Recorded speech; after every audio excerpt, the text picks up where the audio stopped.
Ma mission TV, le miroir du monde. Constat et conseil. Le constat en tant que praticien de droit, je constate que nous avons un droit lacunaire, un code pénal dépassé qui n'est pas à la hauteur des enjeux et des exigences des droits à l'information et des droits à la vérité.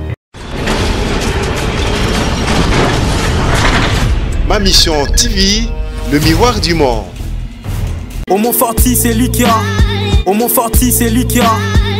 Salut à vous tous fidèles de AM TV, Bibi Kapinga, toujours au service du peuple, comme notre confrère qu'on est venu attendre aujourd'hui. Lui, il va dire un mot à toute la presse. Pourquoi? Parce qu'on a été toujours là derrière lui pour lui soutenir. Pour notre un mot, pour notre ganga partout par rapport à Makambo Elekaki, par rapport à arrestation naïe. Alors c'est aujourd'hui qu'il a organisé une petite réception, en fait, la presse pour adresser un mot de reconnaissance, c'est-à-dire à remercier Bato Nyonso, car à la presse, même Bato Bazalaki, Nalibanda Mboka, Oba Soutenaki, Ndeko Eliezer, alors ensemble, Nabino, Tokomeka Koko Tanakati, parce que comme on a Libanda, et Zalaki Sengona, Bissonyoso, comme on a population, Oyaki, pour nous soutenir, pour nous relakisser combien il était très important pour Nabango, et Zalaki très important aussi pour Nabiso, to se présenter à Walelo, pour notre yoka. Message au Yamune Nazaki Nango pour Nabiso. Alors, sans plus tarder, Bibi Kapinga, votre servante, Nazara toujours wana na service Nabino, Nakobenga Bino déjà, Boyananga, Boya Koyo, en fait, ma bomba mi, Ndeke Eliezer, Nabande Komususu, Naba avocat naye, ba Mekaki Kobomba pour Nabiso, Toyo Kaye, et puis on va revenir pour clôturer. À tout de suite, check. Merci beaucoup, monsieur le modérateur. Mesdames et messieurs de la presse, comme l'a dit le modérateur, Eliezer Tamboué qui l'a aussi relevé tout à l'heure, notre client, nous sommes un collectif de plusieurs avocats qui avons presté à ses côtés et qui continuent à prester à ses côtés dans le cadre de cette procédure. Je dois d'ailleurs vous dire qu'il y a encore quelques semaines, nous étions ici devant vous, ou certains d'entre vous, mais dans cette même salle. Mais au moment où nous nous adressions à vous, notre client n'avait plus sa capacité de se mouvoir librement. Il n'était pas un homme libre en ce moment-là.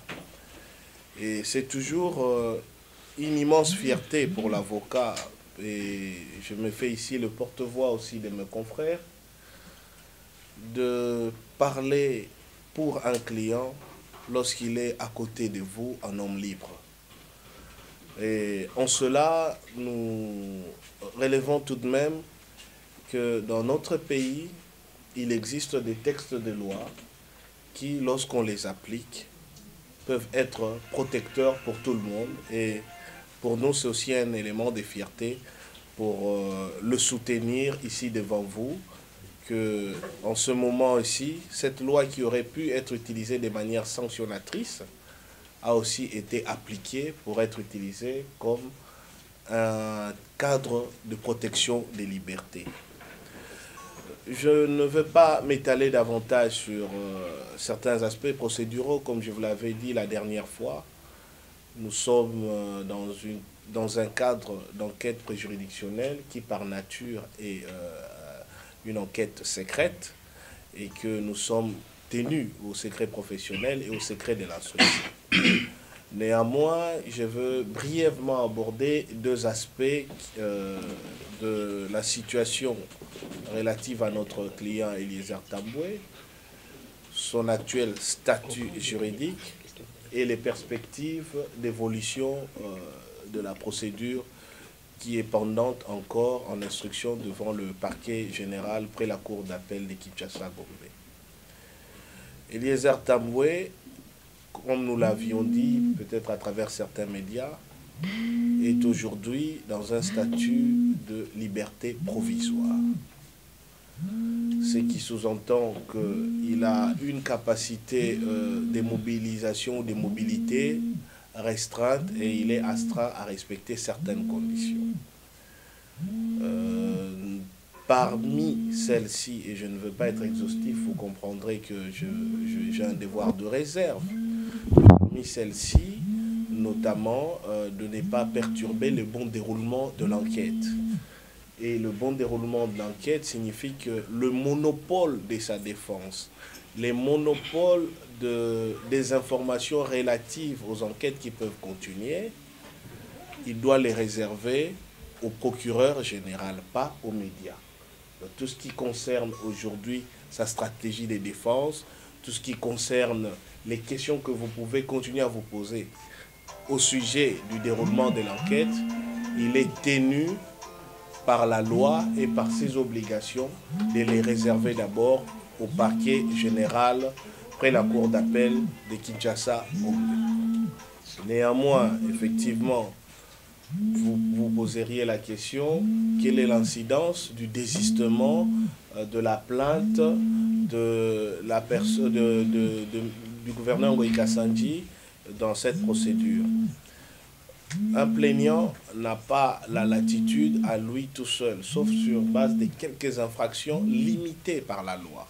Il peut s'agir de grivelleries, de chèques sans provision ou bien en matière d'adultère.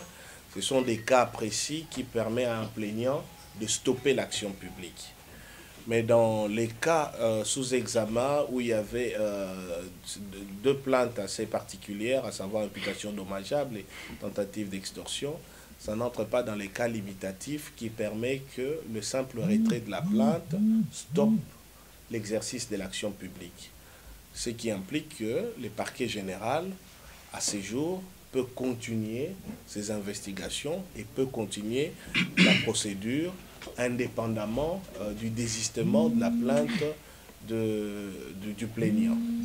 Mais pour nous, nous avons bon espoir, sur base des éléments dont nous disposons, d'assurer la défense de notre client et de démontrer de manière éclatante que non seulement qu'il est présumé innocent, mais que son innocence pourra être établie au regard des prescrits de la loi. En tout cas, c'est notre devoir, même si nous ne sommes pas astreints à une obligation des résultats, mais mes confrères et moi, nous nous battons pour que Eliezer Tamboué, dans cette procédure, sorte la tête haute comme il est sorti du CPRK la dernière fois.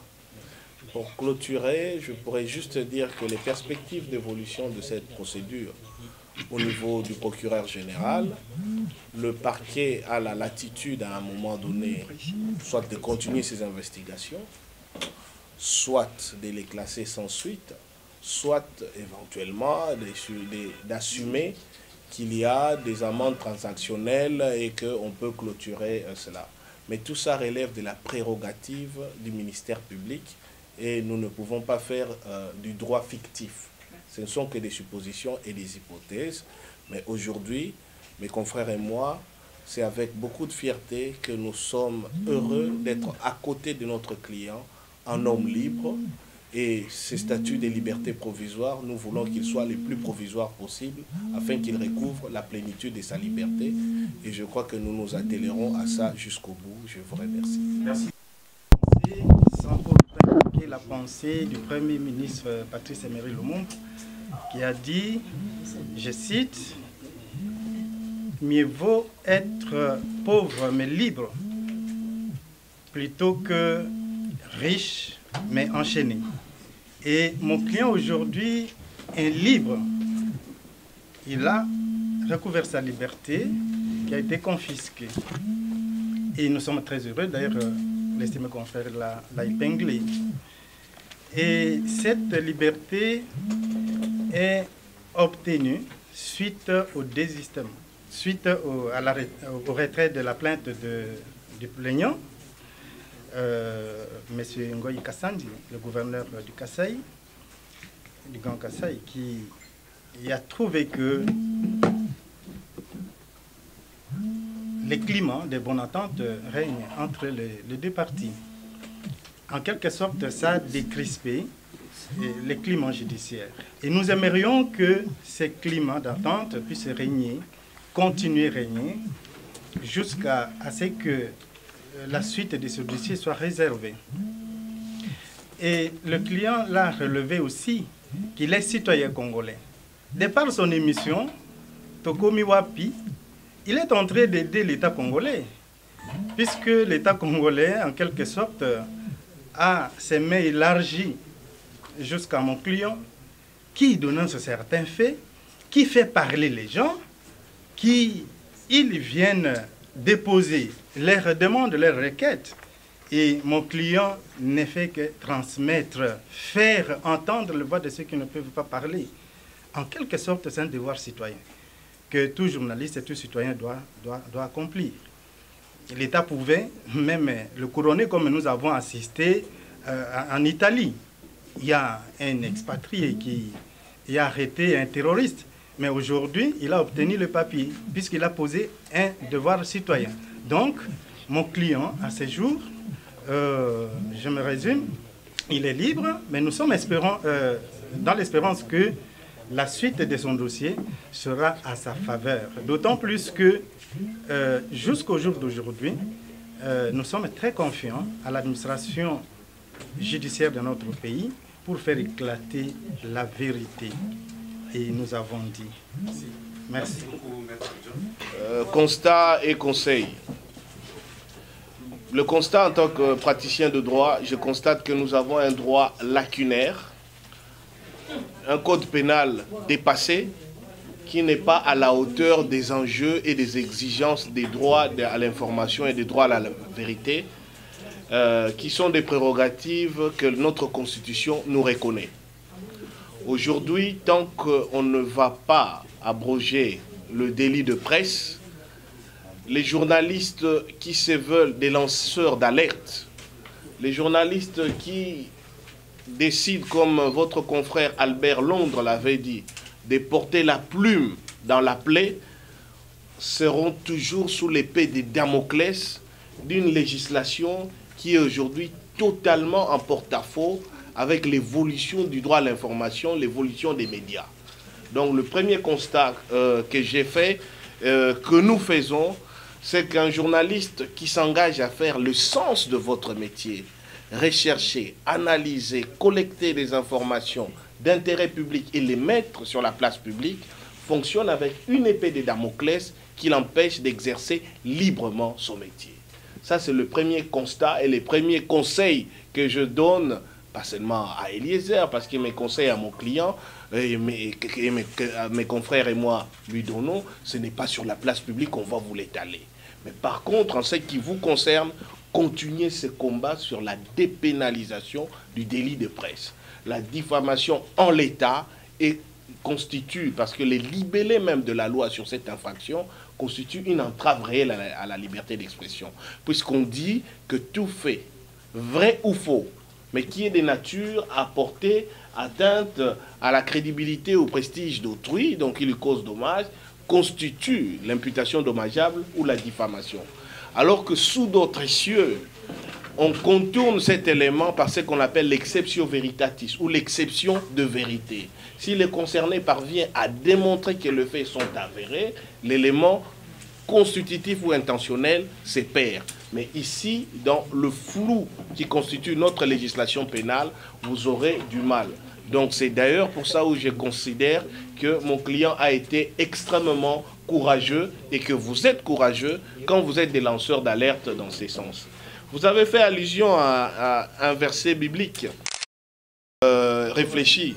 Je pense aussi à un autre verset biblique qui dit clairement que « Ouvre ta bouche pour les muets, parle pour ceux qui n'ont pas. » Nous nous trouvons dans un contexte où, si des gens comme Eliezer Tambwe se taisent, eh bien, ils entravent encore un verset biblique qui dit « Ce n'est pas en vous taisant que vous rendez justice. » Ce sont les voix des sans-voix, les porte-voix, et c'est pour nous un grand plaisir, un privilège et beaucoup de fierté que de porter nos voix et d'assister et de défendre ceux qui courent les risques dans un contexte où on veut une presse caporalisée, une presse aux ordres, une presse des communicants, qu'il y ait encore des gens qui acceptent de braver une logique liberticide pour ne pas être des journalistes laudateurs, des journalistes communiquant avec des éloges dithyrambiques, là où il faut mettre le doigt sur ce qui ne va pas.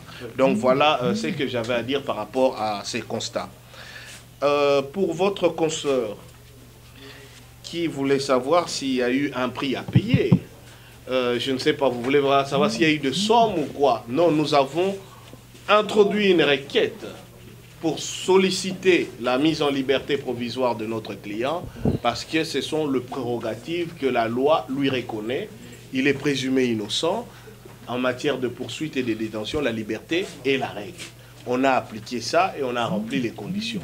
Donc nous n'étions pas suffisamment fortunés pour agir autrement, mais nous agissons conformément à la loi et la démarche d'Eliezer était légale et elle a accompli toutes les conditions fixées par la loi. Je pense que c'était tout que vous m'aviez demandé, posé comme conseil. Elle a semblé insinuer voilà. Parce qu'il y a l'un de vos avocats qui avait dit... Il a hypothéqué quoi? Le sens des annonces. Voilà. Eliezer est pour moi comme un soldat qui revient du front et qui porte les blessures de son engagement pour sa cause. Il a payé de sa liberté à un moment où c'était dans un cadre familial assez tumultueux, puisque vous savez qu'en ce même moment, ses enfants ont connu un accident de circulation. C'est peut-être ça qu'il a hypothéqué. Il a hypothéqué certainement ses droits d'être comme nous tous légitimement, avec notre famille, avec nos enfants, avec ceux qui nous aiment. Ça, il a hypothéqué, si vous voulez savoir. Il a hypothéqué sa liberté. Il s'est retrouvé à Makala, dans les pavillons où on retrouve souvent les gens impliqués dans des questions extrêmement graves d'atteinte à l'intégrité physique et dans des cas d'homicide. Ça, il a hypothéqué sa sécurité, il a hypothéqué son honneur, il a été jeté en pâture. On a suivi dans les médias, dans les réseaux sociaux, des propos, des natures à remettre en cause toute une carrière. Ça, il a hypothéqué. Mais aujourd'hui, je pense que tous ceux qui ont assisté à sa sortie du CPRK se sont rendus compte que quand il a hypothéqué ça, et je rentre dans ces versets bibliques, il faut que les grains d'abord meurent pour qu'ils produisent du fruit. Donc quand il a hypothéqué cette liberté, lorsqu'il est sorti, j'étais avec lui dans les véhicules, en ce moment-là, et je crois que mon confrère... Que nous mettons en œuvre, que nous initions à partir de la semaine prochaine contre Kassonga Chilunde. Et vous ne pensez pas que ça pourrait encore... Non, il n'y a plus de questions. Vous ne pensez pas que ça pourrait encore troubler la situation? Voilà, vous venez donc là de suivre le point de presse du remerciement de notre confrère Eliezer Tambwe et Mwana Mokolo Lopango, c'est-à-dire Mwana Bayer et Bolandi, Boyoki, Onyoso Batubalobi, Pena ba point de vue na bango, Bisope ma mission TV Tozala qui wana juste pour Nabino. Ça fait un grand plaisir à toutes les personnes Oyo Balingarabiso na bao Balingarabiso. Parce que même chez Eliezer, on a constaté qu'il y avait de confrères et de consoeurs oyo ba sepela ki na kokangama Eliezer mais nga na rolobaka eloko moko ko sepela na pasi ya muninga eza malamu mingi.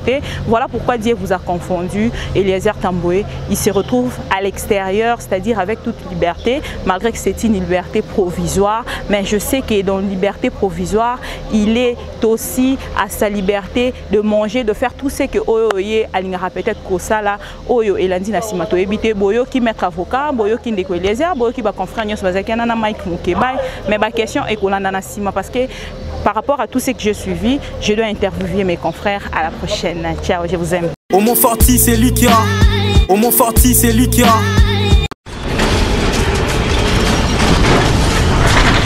Ma mission TV, le miroir du monde.